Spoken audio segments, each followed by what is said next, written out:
মাসের প্রেগনেন্ট থাকা অবস্থায় আমার স্বামী আমাকে রেখে প্রবাসে চলে যায়। প্রবাসে যাওয়ার পর কিছুদিন তার সাথে ফোনে আমার ভালোই কথা হতো, কিন্তু 1 মাস যেতে না যেতেই খেয়াল করলাম আমার স্বামী আর আগের মতো আমাকে কল দেয় না। আমি কল দিলেও সে কাজের ব্যস্ততা দেখায়, আমাকে রাগ দেখায়। তখন ভাবতাম সে হয়তো আসলেই কাজে অনেক ব্যস্ত, এজন্য আমার সাথে কথা বলতে পারে না, এজন্য আমাকে রাগ দেখায়। আমিও কোনো কিছু মনে করতাম না। তো প্রবাসে যাওয়ার 1 মাসের মাথায় হঠাৎই একদিন তাকে আমি ফোনে পাই না। অনেক চেষ্টা করেছি অনেক জায়গা থেকে যোগাযোগ করার, কিন্তু কোনোভাবেই আমি তার সাথে যোগাযোগ করতে পারছিলাম না। দেখতে 2 দিন 3 দিন 7 দিন 1 মাস কেটে যায়। বিষয়টা আমি আমার শ্বশুর শাশুড়ি তার বন্ধু বান্ধব সবাইকেই জানাই। তারাও আমার কথার কোনো জবাব দেয়নি, আমাকে কোনো সমাধান দিতে পারেনি। আমি তখন ভেবেছিলাম হয়তো কোনো কারণে আমার উপর রাগ করেছে, রাগ করে আমার সাথে কথা বলতেছে না। রাগ ভেঙে গেলে ঠিকই আমাকে কল দিবে, আমার সাথে যোগাযোগ করবে। দেখতে দেখতে সেই সময়টা আরো বাড়তে থাকে। দেখতে দেখতে 6টা মাস চলে যায়। আমার প্রেগনেন্সিরও প্রায় 9 মাস, ডেলিভারির সময়ও চলে আসে। তখন ভাবতাম আমার যখন সন্তান হবে, সন্তানের কথা শুনলে সে আর থাকতে পারবে না, সে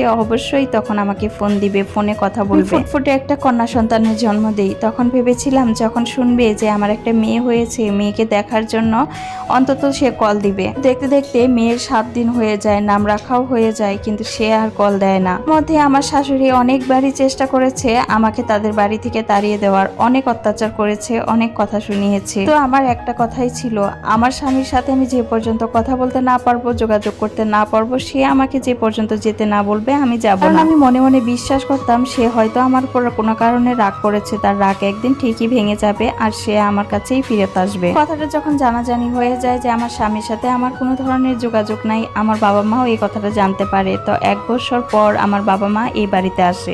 বাবা এসে আমার শাশুড়িকে অনেক রিকোয়েস্ট করে যেন আমাদের মা মেয়েকে অন্তত এই বাড়িতে থাকতে দেয়, আমাদের দুইজনের যাবতীয় খরচ আমার বাবাই বহন করবে। তখন আমার শাশুড়ি এক প্রকার বাধ্য হয়েই আমাকে এই বাড়িতে থাকতে দেয়, কিন্তু থাকতে দিলে কি হবে, কথা শোনাতে একটুও কমতি রাখতো না। দেখতে আমার মেয়েটাও বড় হতে থাকে, ওকে স্কুলেও ভর্তি করি। আমি সবকিছু ক্যামেরা বন্দি করে রাখতাম আমার স্বামীকে দেখানোর জন্য। আর আমার এক আকাশ অভিমান ছিল, কিন্তু সেই অভিমানটা থাকলেও কোথায় যেন একটু ভালোবাসাও ছিল। আমি মনে মনে খুব করে চাইতাম সে যেন আমার সাথে যোগাযোগ করে। কেটে যায় আরো 10টা বছর। আমার মেয়ে অনেকটাই বড় হয়ে গেছে। একদিন হঠাৎই জানতে পারি আমার স্বামী ছুটিতে আসবে। আমি এত খুশি হয়েছিলাম সেদিন। অভিমান ছিল, অনেক প্রশ্ন ছিল আমার মনে তাকে করার জন্য, কিন্তু দেখলাম চোখের কোণে একটু পানিও জমেছে, সেটা ছিল খুশির কান্না। আমার স্বামীও দেশে আসে।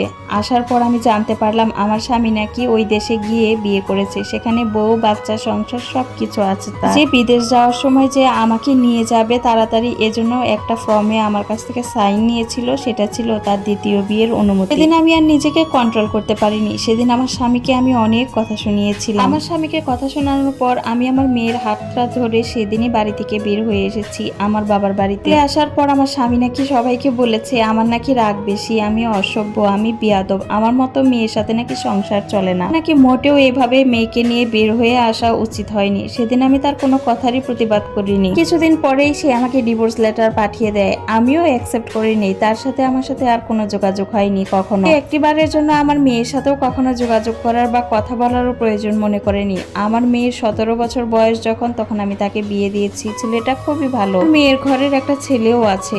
এখন শুনেছি তার বাবা নাকি তার সাথে যোগাযোগ করে, এতে আমি তাকে কখনো কোনো বাধা দেইনি, কোনো কিছু বলিনি। বাবা আমার সাথে কি কি করেছে না করেছে সেগুলো আমি কখনোই মেয়ের সাথে ওইভাবে আলোচনা করিনি বা মেয়েকে কখনোই বুঝতে দেইনি। এখনো মেয়ে তার বাবার সাথে কথা বলে, এটা নিয়ে আমার কোনো মাথা ব্যথা নেই। বলতেই পারে বাবা মেয়ে বলে কথা। এর মুখে শুনেছিস তার নাকি এখন বয়স হয়েছে, শরীরে বাসা বেঁধেছে 2-3 রকমের রোগ।